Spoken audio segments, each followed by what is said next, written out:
He traded his boots for an abandoned sawmill. Two sisters slept in the wheel. The boots were good ones. Hand-stitched, double-soled, bought off a bootmaker in Laramie 6 years back when I still had money enough to think about what my feet deserved. I'd resoled them twice. Kept them oiled with bare grease from a tin I carried in my saddlebag beside my razor, and a folding knife that had belonged to my father and a dog-eared pocket calendar. I marked the days in, not because the days mattered in any particular way, but because marking them was the kind of habit a man picks up when he has no fixed reason to know what day it is, and doesn't want to admit that out loud. I am telling you about the boots so you understand what I gave up. Denton Farwell got those boots. He also got my bedroll, the good canvas one, not the moth-eaten spare, my last clean shirt, a nearly full box of .44 cartridges I'd bought in Raton only 2 weeks before, and the better part of $12 I'd earned moving cattle up from the Cimarron for a man named Baca who paid fair and didn't talk at meals, which are the two things I look for in an employer. In return, I got a piece of paper, folded 4 times, that said I was now the legal owner of a sawmill on Cutter Creek, 8 miles northeast of a town called Aldine, in the hill country of northern New Mexico Territory, along with the land it stood on and the logging rights to 400 acres of timber on the ridge above it. I was wearing my moccasins when I rode away, the ones I used for camp. They had a hole starting at the left heel, and the stitching on the right had been repaired twice with sinew that was starting to go soft again. They were not made for any kind of serious ground. This was the first week of September. The aspens were already turning. I remember the sound they made that morning when I rode out of Aldine, that dry paper rattle, barely there, the leaves moving in a wind I couldn't feel on the ground. The sound aspens make just before they go.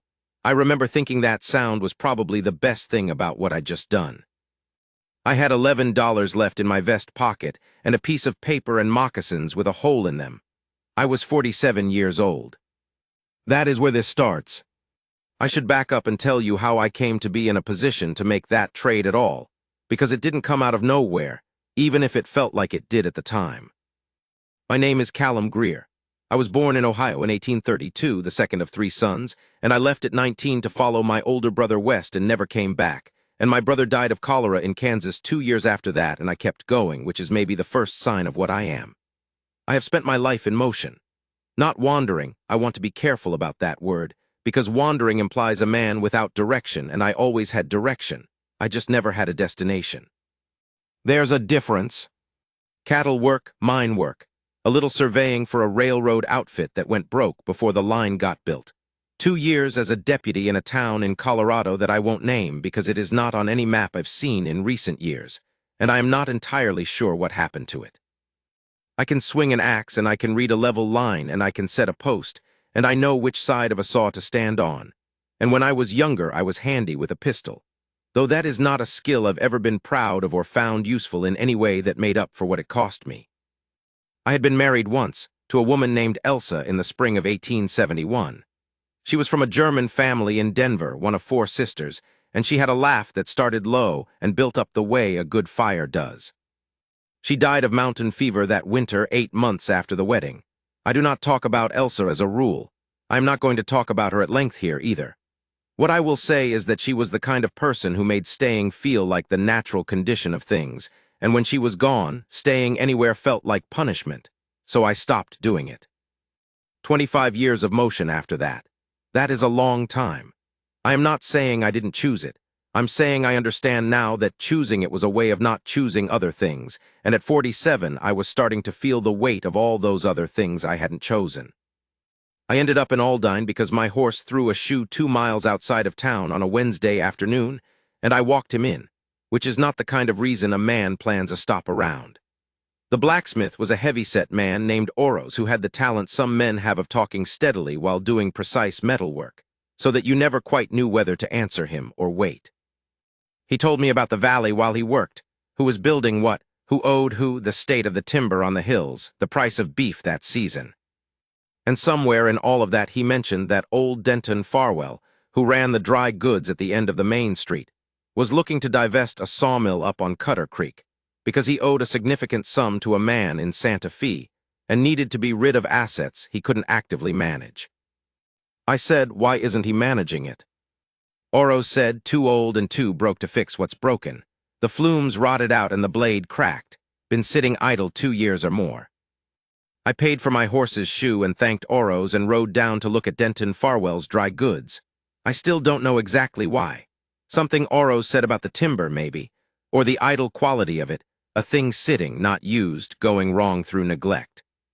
I had fixed enough broken things in my life that I knew the particular feeling of looking at something broken and seeing what it could be on the other side of the work. Denton Farwell was 60 years old and looked 80. He lived in a single room behind his dry goods store, and he smelled of kerosene and old sorrow, which is a combination I've encountered a few times in my life and have never gotten accustomed to. There is something about a man who has stopped expecting anything good that settles into the air around him, and Denton had it bad. He unfolded the deed on his counter and smoothed it with his palm and told me about the mill. The wheel was intact, 12 feet in diameter, iron-banded, sound as the day it was built. The main building was solid. The blade wanted replacing, but the arbor and the drive shaft were good. The flume needed work, but the channel was cut and the headrace pool was full. It was just the wooden flume itself that was gone. He said the creek ran fast enough 9 months of the year to power the wheel without trouble. Spring runoff was strong, and even in the dry months of July and August, the current held enough to turn a good wheel at production speed. He said the timber on the ridge was untouched. Nobody had logged it because nobody had a mill close enough to make it worth the skid. 400 acres of ponderosa and Douglas fir, some of the trees 80 years old, the kind of timber a man could run a lifetime of contracts on. He did not mention the other thing, not at first. I offered him everything I had in my saddlebag plus the $12 plus the boots, which I knew were worth something to a man who couldn't walk far. He looked at the boots for longer than he looked at me. He said, there may be a small situation up there you'll need to address. I said, what kind of situation? He said, 2 women have been sheltering in the wheel housing. Sisters, widow and her younger sister. Been there a few weeks. I've been meaning to go up and tell them to move along, but my knee has been something terrible. I said, Denton, you sold me a sawmill with people living in it. He said, I sold you a sawmill. What you do about the people is your business. He was already reaching for the boots. I rode out of Aldine with a piece of paper, $11, and moccasins with a hole in the left heel. The aspens rattled their paper rattle. The horse moved under me at a walk, not in any hurry, which was probably the right instinct. The track to Cutter Creek was 2 old ruts grown over, grass up the middle, aspens pressing in from both sides until in places the track was more tunnel than road, the pale trunks close enough to touch from the saddle. The light came through in pieces. It had rained 2 days before and the ground was still soft, and the horse's hooves went in a little at each step and pulled out with a small sucking sound that was the loudest thing in the woods. I heard the creek before I saw the mill. Mountain creeks have an urgency to them that lowland water doesn't, something about the drop in the grade, and Cutter Creek came at you, not aggressive but purposeful. Then the track bent and the trees opened and the mill was there on the east bank. Bigger than I'd expected. The main building was a good 40 feet long, maybe 30 wide, built of rough-cut timber that had weathered to silver gray over what must have been 12 or 15 years. The ridgeline was straight, which is the first thing you look at because a bowed ridge means the structure underneath is failing, but this one was true. The roof had lost shingles in 2 places and there was some moss on the north face, but those were manageable things. The flume was gone, mostly, just the brackets and a few rotted boards hanging off the hillside upstream, the way a fence looks after a bad winter. But the wheel itself sat in its housing on the east side of the building, and it was something. 12 feet of iron-banded white oak, the buckets still solid, the axle housing dry and tight. Somebody had built this thing to last. I sat my horse at the edge of the clearing for a while, just looking. Then I heard the sound from inside the wheel housing, a low wooden structure attached to the east side of the main building, maybe 15 by 20, that enclosed the bottom quarter of the wheel and the mill race. A shuffle, then quiet. Then a child's voice, quickly hushed by a lower voice, a woman's. I said, loud enough to carry without being loud enough to alarm, I'm not here to cause trouble. My name is Callum Greer. I just bought this mill or the piece of paper that says I bought it, which may or may not be the same thing depending on how you look at it. I am going to get down off this horse now and come look at the wheel housing. I would appreciate it if you let me know if that's going to be a problem. Quiet. I got down off the horse, slow and deliberate, and tied him to a fence post. The fence was still standing, cedar posts, reasonably sound, and walked to the low door of the wheel housing. 5 feet of door set into the building's side. I knocked on it. The latch wasn't set, and my knock swung it open an inch. I stepped back from it and waited. After a time that I did not rush, the door opened and a woman stood in it. She was maybe 35. Her hair was dark, thick, had been pinned up, but half of it had come down and was across her shoulder. There was a dusting of sawdust on her left cheekbone, yellow-white against her skin. She wore a canvas work coat that was several sizes too large for her, a man's coat, her late husband's by the look of the shoulders, and her hands were loose at her sides. Not bald, not reaching for anything, just open, ready. She looked at me with gray-green eyes that had the quality I have only seen in people who have been through something real and come out deciding that they were not going to be beaten by it. Not hard eyes, steady ones.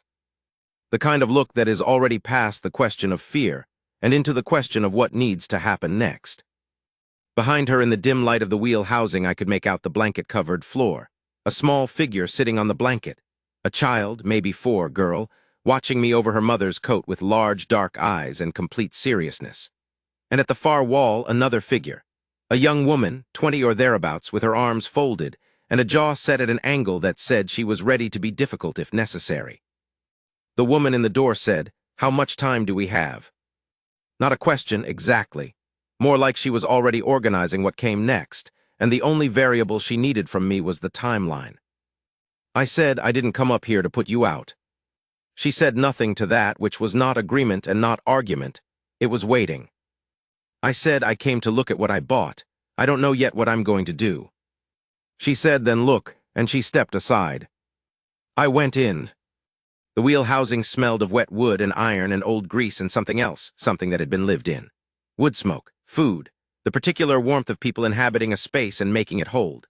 They had made it habitable, these 2 women, 2 bedrolls on the plank floor, a small tin stove against the wall with a length of pipe going up through a gap they'd opened in the roof boards, a neat stack of firewood, a flour sack on a nail with something in it, a wooden box with a lid, a lantern on top. A rope line from one wall timber to another with a few things hung to dry. It was not comfortable, but it was not chaos either. It was organized. The stove was cold, but the ash in it was recent, yesterday at most. There was a tin pot with a handle. There was a small tin cup with a chip in the rim that had been set very carefully in the corner nearest the child's blanket. I turned around. The child had climbed into the woman's lap while my back was turned. The young one at the far wall was watching me with that ready jaw. The woman said, "Her name is Nora. She is mine. My sister is Inez. I am Cora Vass." I said, "Callum Greer." She said, "I know, you said." A pause. I looked at the wheel, the bottom arc of it visible where the mill race passed under the housing, the wood of it close and gray in the dim light. I looked at the gap in the wall where the flume connection should have been, boarded up with rough boards that weren't square. I said, "Your husband." She said, "Thomas Vass, dead 2 years this March.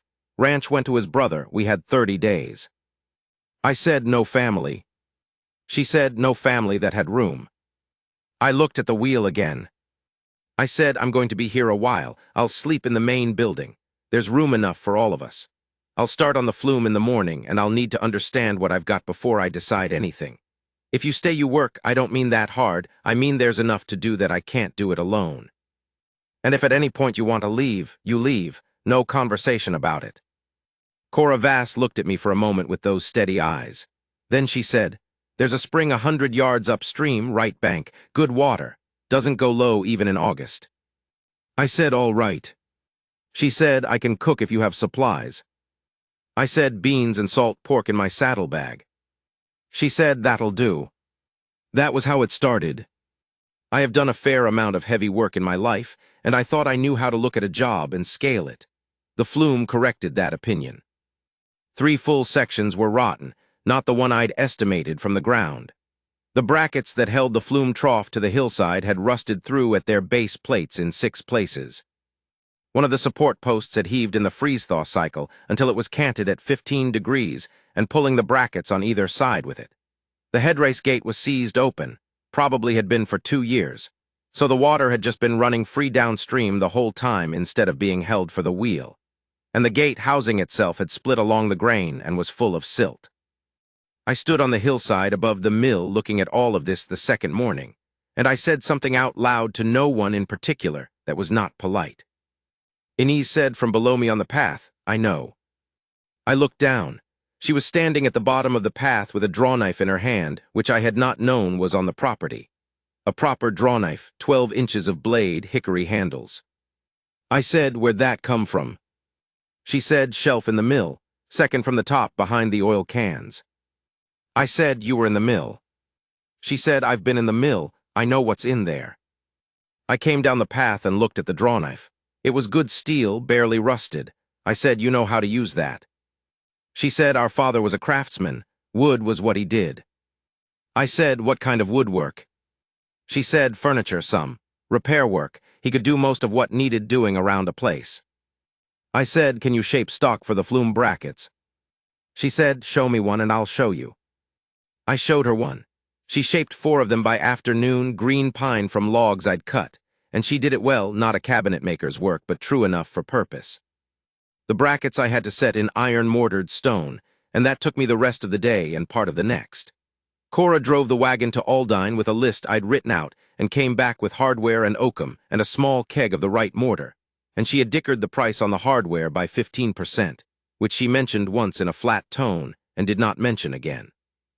We worked that way, the 3 of us, plus Nora underfoot in the particular helpful-unhelpful manner of 4-year-olds, and by the end of 2 weeks the flume frame was rebuilt. The trough boards were next, and that was Inez's work, her and a hand plane she found in the mill and sharpened on a stone she must have brought herself. I didn't ask her about the stone.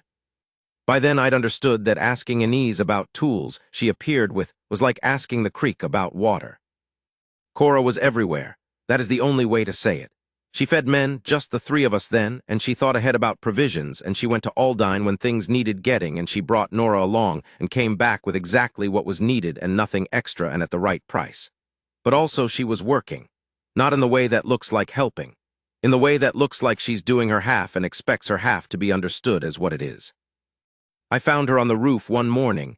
I'd told her not to go up there, that I'd finished the shingles myself, and she was setting the last row of the north face with a hammer, and she was doing it square and tight. I said, "I told you I'd do that." She said, "I know, hand me those 3 there." I handed them up and she set them and came down and said, "I'm not going to sit and wait for a thing to get done if I can do it." I said, "Fair enough." She said, "Good." And that was all we said about it. The blade was the problem I'd been going around in my mind from the first week. The old blade was a 52-inch circular, hand-hammered iron plate, cracked through the plate in 2 places that started at the arbor hole and went out to about the halfway point. Cracked like that, the whole plate was scrap. You could not run a saw on a cracked plate. You'd run it for 5 minutes, and then the vibration would finish the crack, and you'd have a 52-inch saw plate coming apart at speed, which is one of the worst ways I know to end a day. A new plate sized right for that arbor would have to be special ordered from Albuquerque or Denver. Delivery, if you were lucky, 6 weeks. Cost, I asked around and got a figure of $70 to $80. I had $11. I had a horse, a rifle, a saddle, tools, and a mill that ran everything except the one part that did the work. I took stock the way you do when you're down to counting, the land deed which was worth something to someone if I sold, but then I'd have nothing. The rifle, the horse and saddle, the tools which I needed, what was in my saddlebags. I rode to Aldine to look at the shape of it. The town was maybe 400 people. Growing, there was new construction on the east side, a building going up that Oros the blacksmith told me was going to be a hotel, and another that was framing for expanded warehouse space near the freight office. Growing towns need lumber. That was the whole logic, and the logic was sound. I just had to get there. Fulgencio Reyes was the man who owned most of what needed owning in that valley, which is a fact about small valleys in the territory that you tend to run into sooner or later. He had a dry goods, a freighting operation, and a stake in a silver mine up in the hills north of town. He was about 55, heavyset, with a broad, square head and patient eyes. The kind of eyes that let you finish your sentence before they decide what they think of you, which sounds like courtesy but is actually a kind of discipline. Oros had warned me in his talking while working way that Fulgencio was a fair man as long as you didn't need anything he had. The moment you needed something, The fairness had a price. I went to see him anyway. He offered to cover the cost of the blade in exchange for first right to buy my timber at his price, 60% of market, for a period of 2 years. I said, "What's your price?" He told me. It was about half what Aldous Price, the feed store man, had told me timber was bringing in Albuquerque. I said no. Reyes leaned back in his chair. He had a particular way of making comfort look like a statement, that settling back, the hands loose on the armrests, the slight pause before he spoke again. He said, "Mr. Greer, I don't think you fully understand your position here." I said, "I understand it." He said, "You have a mill that doesn't run. You have women living in your wheelhouse. You have no capital for the one piece of equipment you need. What exactly is your plan?" I said, "I'll find the blade another way." He said, "At $70, $80. I said, "I'll find it." He said, "My offer stands, think on it." I walked out without thinking on it, which I knew was probably not the strategically optimal move. But there are things a man does on instinct that he later has to find reasons for, and not taking 60 cents on the dollar from a man who was already used to getting his way was one of mine. I came back from Aldine that afternoon thinking hard about a saw blade and almost missed the 2 men standing in the track. They were on foot, holding their horses, one tall with a long jaw and a canvas duster, one stocky with the kind of face that withholds information as a matter of habit. They were side by side blocking the track, and there was nothing accidental about it. The tall one said, "Greer." I said, "That's right." He said, "Mr. Reyes thought you might want more time to think over his offer. He sent us to let you know there's no hurry." The stocky one moved off the right side of the track. Not far, 6 feet. Just enough to change the geometry, put me between 2 points instead of one. It was not subtle. I said, "You're going to want to stay where I can see you." He stopped. The tall one said, "It's a friendly conversation." I said, "Have it and let me through." He said, "Mr. Reyes is a patient man. He owns most of this valley. That's not a threat, it's a fact you might want to factor in." I said, "I've factored it. Move out of my road." There was a pause that stretched. The creek was loud somewhere off to the right. My horse was very still under me, which told me the horse knew something too. Then the tall one moved aside. I rode through without looking back. Kept my back loose, kept my hands easy, counted to about 100 before I let myself breathe fully. The distance between my shoulder blades had a particular feeling until the track bent and they were behind the tree line. That evening I sat with Cora at the stove after Nora was down, and Inez had gone out to the creek for water. I told her about Fulgencio and his offer and the 2 men in the track. I told it straight, without dressing it up or down, because she was smart enough to smell either, and because she deserved the truth of the situation she was living in. She was quiet after I finished. Her hands were still, which for Cora was unusual. She was a woman who was always doing something with her hands even while she talked, as if thinking happened better when her fingers had a job. When they stopped, it meant she was very focused.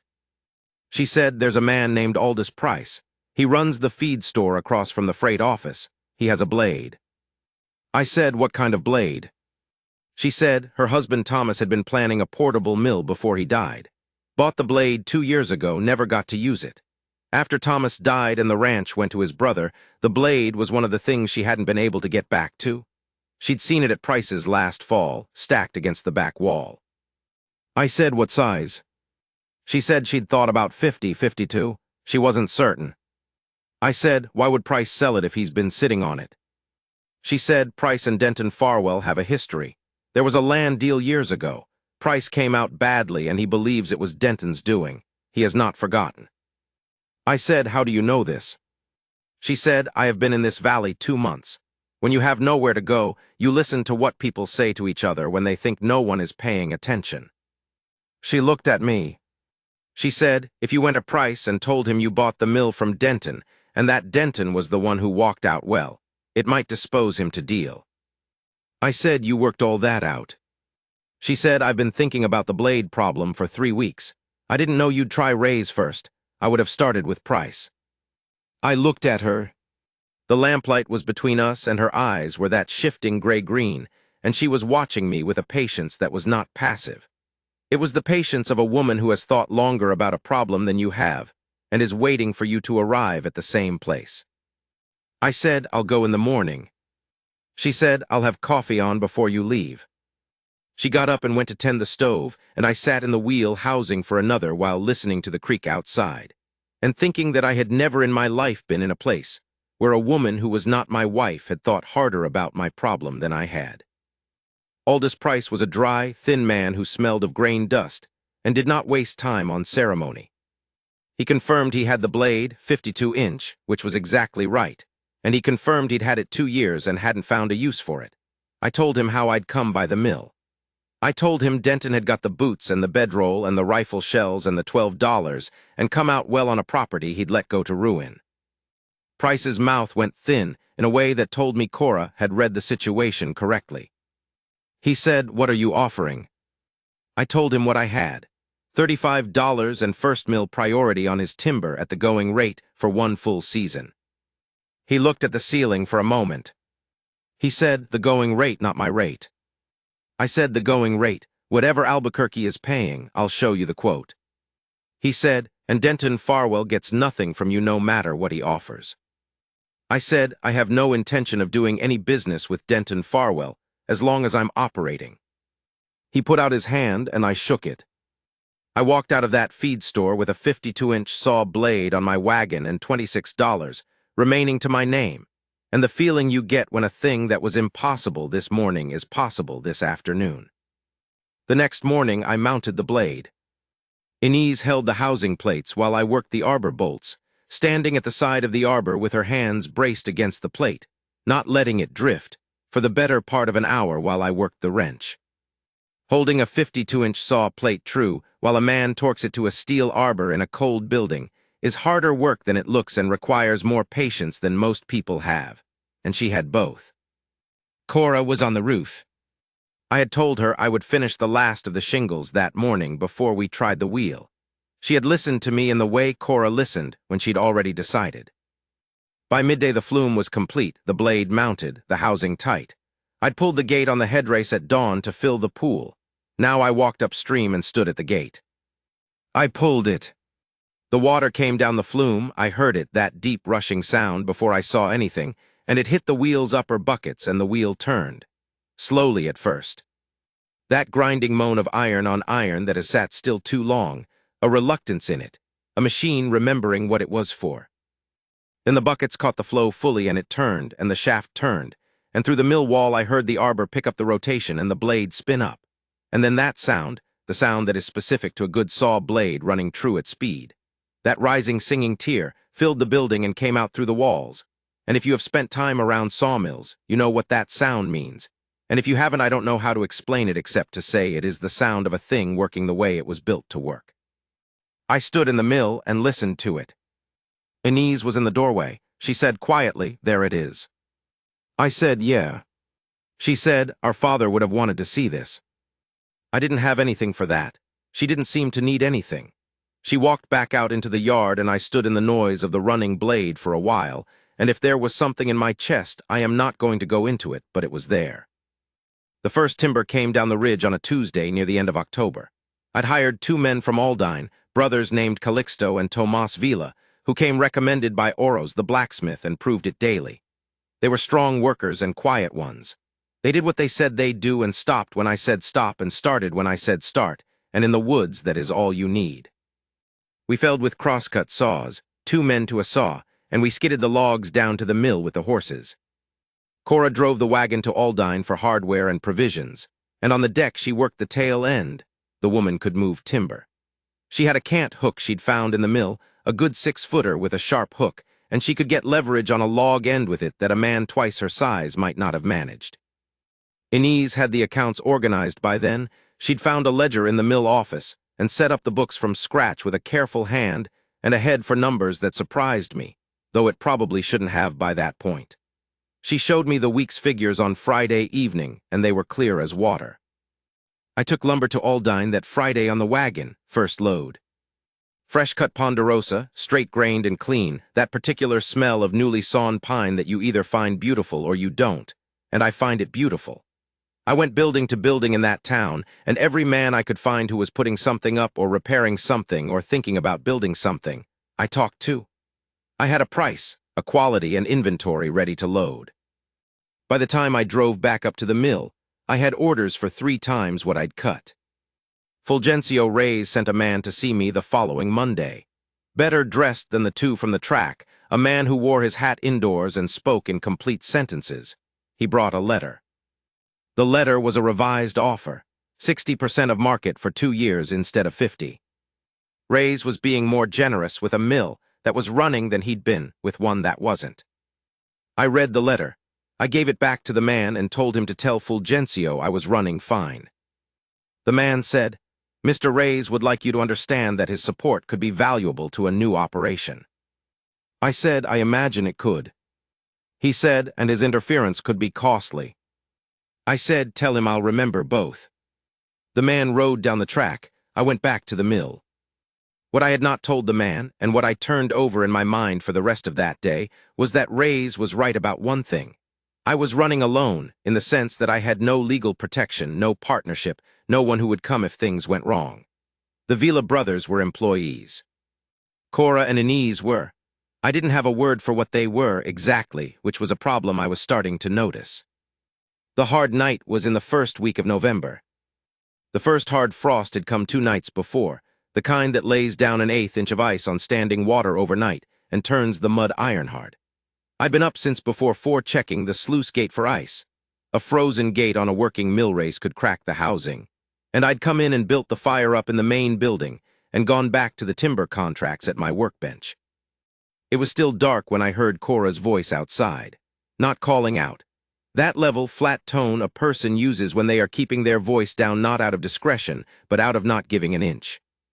I took the rifle off the wall and went to the door. 3 men in the yard. 2 I didn't recognize, laborer types, big, hired for the occasion. The third was the tall one with the long jaw and the canvas duster. Cora was standing between the wheel housing door and the 3 men, 6 feet of space between her and the nearest one, and she had a hand axe held loose at her side, not raised, not threatening, just carried, the way a working tool is carried.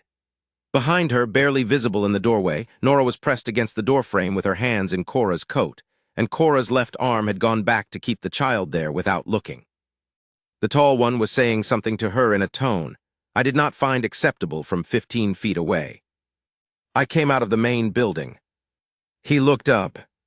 I walked toward him, not at a run, at the pace of a man who has decided what is going to happen and is not in a hurry about it because there is no version of this where he is going to change his mind. I said, "Step away from them." He said, "Greer, this doesn't need to be what you're making it." I kept walking. He said, "Reyes is done asking." I said, "I heard you. Step away from my people." There was a long moment. The 2 larger men were watching me and not moving toward anything. People who are hired for intimidation and not for fighting will often hold still when a man comes at them without stopping, because the not stopping changes the arithmetic. The tall one was doing his own arithmetic. He moved back. He said, "You think about what this costs you. In the morning, when it's light, you think about it." I said, "I'll think about it. Get off my property." They went, the sound of their horses on the frozen ground going down the track, and then the creak, and then quiet. I turned around. Cora was still holding the hand axe. She was looking at me. In the doorway behind her, Nora was holding Cora's coat with both fists and watching me with enormous eyes. I said, "You all right?" Cora said yes. She looked at me for a moment with something in her face I hadn't seen there before, not fear, which she seemed to have decided against, but something that was its own thing. Then she said, "My people." I said, "That's what I said."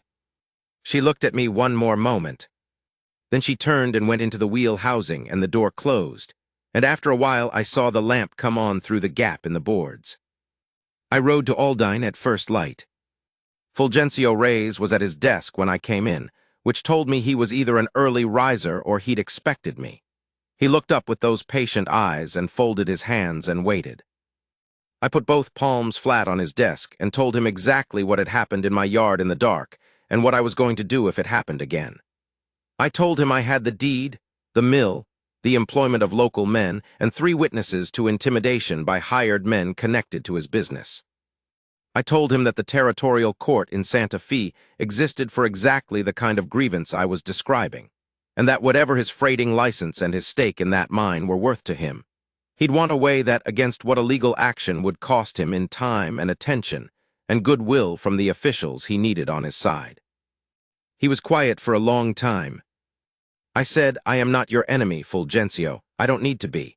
But I am not leaving, and I am not selling you timber at a discount, and I am not going to have men frightening people who are under my roof. You can leave us alone, or you can find out what I'm willing to do. I'll leave the choice to you. I walked out. My hands were not fully steady until I was 100 yards down the street. I got on my horse and I rode up the track to the mill, and the aspens were bare by then, every leaf down, the white trunks standing against each other in the gray morning light. The creak was loud. The smoke was going from the wheel housing chimney, which meant Cora had the stove going, which meant the morning was happening the way mornings happen when there are people in a place living their days. Nobody came from Ray's after that. I don't know the precise calculation he made. I suspect it was simply that I was not worth the legal exposure, and the timber I was moving was not large enough to matter to a man of his scale, and that there were easier things to spend his energy on. Men like Fulgencio are not villains. They are pragmatists who have decided that the valley is theirs to organize. When organizing you becomes more trouble than it's worth, they find something else to organize. By the time the serious snow came in December, I had 4 more men hired, a bunkhouse built at the edge of the yard, the wagon repaired and fitted with better sideboards, and a 3-month contract signed with a builder in Aldine who was putting up 8 houses on the east side. It was the kind of profit that did not make a man rich, but made him solid, which after 47 years of not being solid was something I had stopped believing in. The wheel housing was no longer where Cora and Inez and Nora slept. In October, I had added 2 rooms to the back of the main building, rough framing and board walls, not fine, but with a stove each, and Cora and Nora moved into one and Inez into the other. The wheel housing was the wheel housing again, and I will tell you that the first time I pulled the gate and heard the wheel turn in a building that was only a mill and not also a shelter for people who had nowhere else to be, I felt something I couldn't name.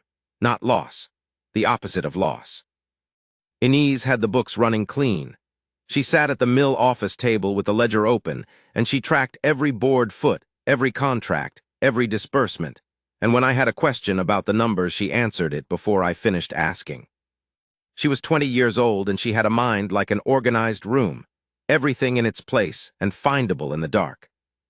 Cora managed the provisioning and the men and most of the 1,000 small decisions that keep a working operation from going sideways, and she did it without a title and without asking for recognition, and without for 1 minute appearing to need either.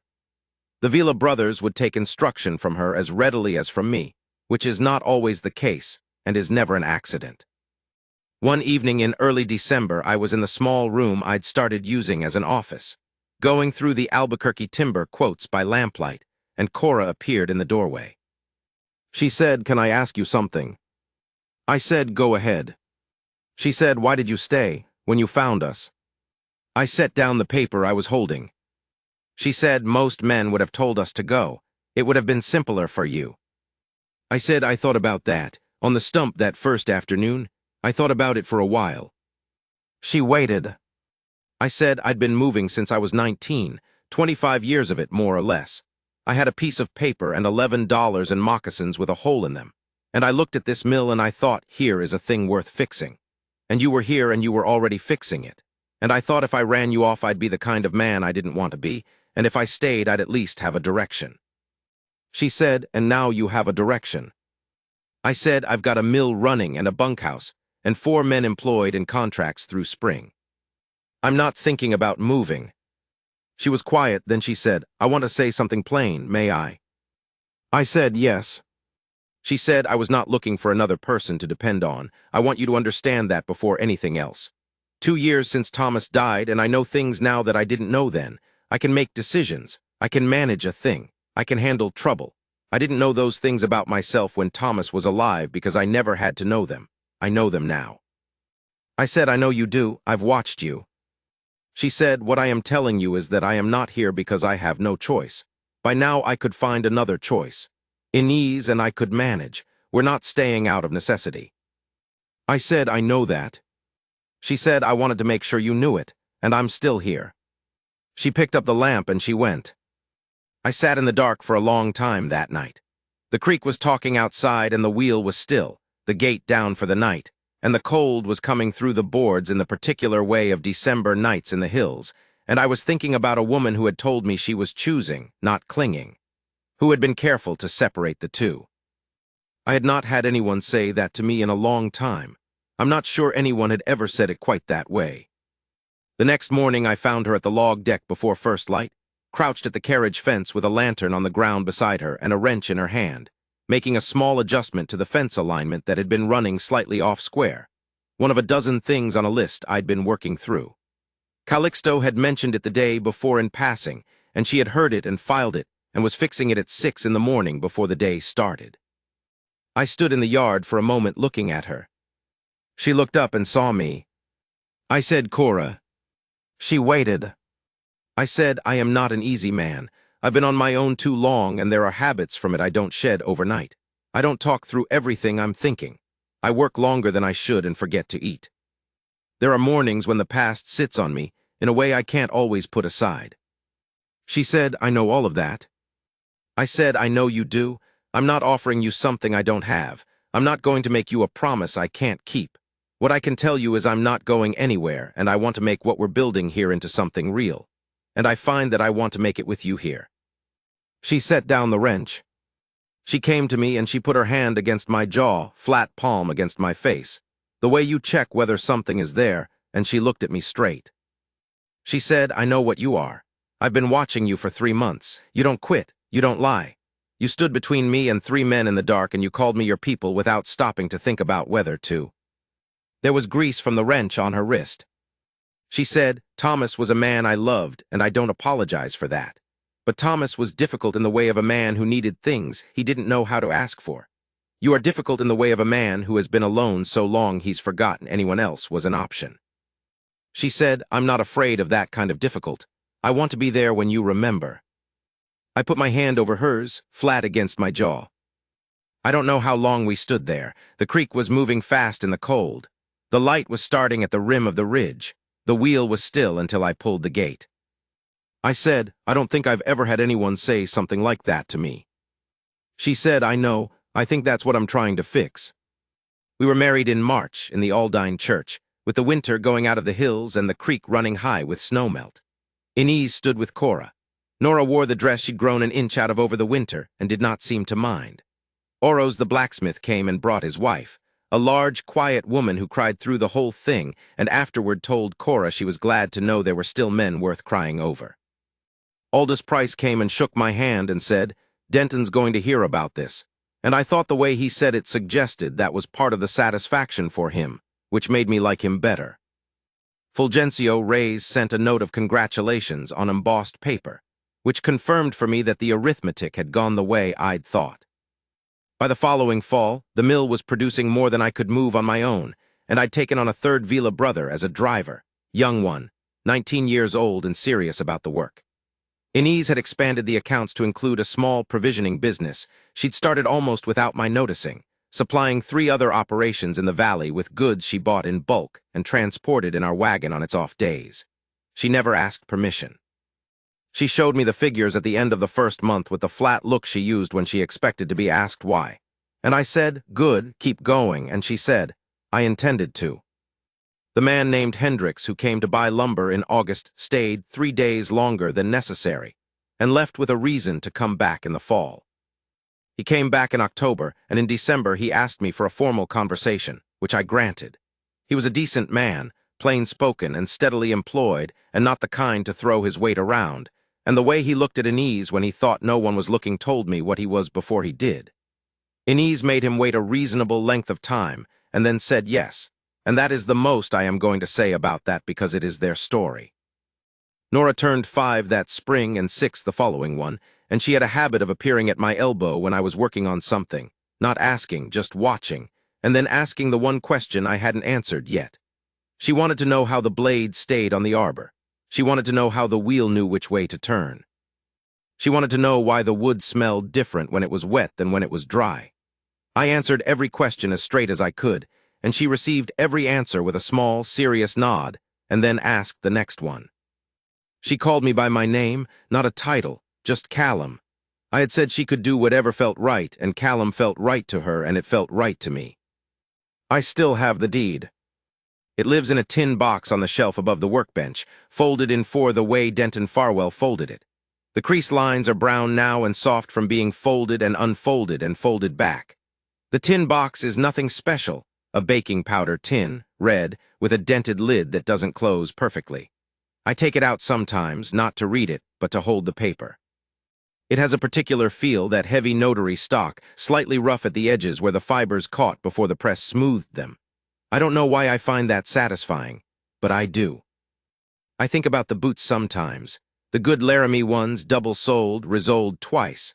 I wonder if Denton wore them out or sold them off. He might have. He might have gotten a few more years out of them. I don't wonder about it with any particular feeling. What I got for those boots, and the bedroll and the cartridges and the $12 was this.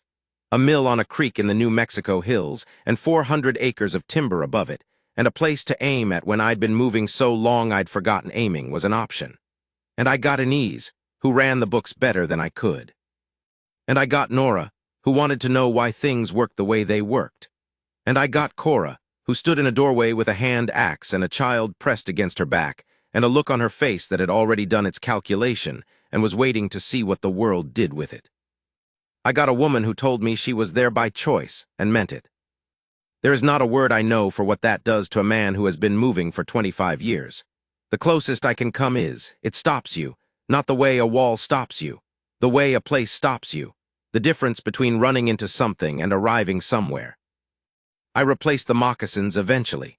Not right away, I was busy, and they held together another 2 months on the work before the sole went through entirely. The boots I bought are nothing fancy. Working boots, thick-soled, well-made by a man in Aldine who does decent work. They are under the bed right now next to Cora's. The moccasins I kept. They're on the shelf in the mill above the oil cans. I don't know why I kept them. Maybe to remember what I was wearing when I made the trade. The creek is loud this morning. The wheel is turning. I can hear it from here, that deep rotation, the water on the buckets, the drive shaft picking up. It is the sound I go to sleep to and the sound I wake up to, and I have never once gotten tired of it. She is in the next room. I can hear her moving and I can smell the coffee, and Nora is going to come knock in a few minutes because that is what Nora does. I know where everything is. I know where I am. 25 years I was moving. I am not moving now. That is the whole of it.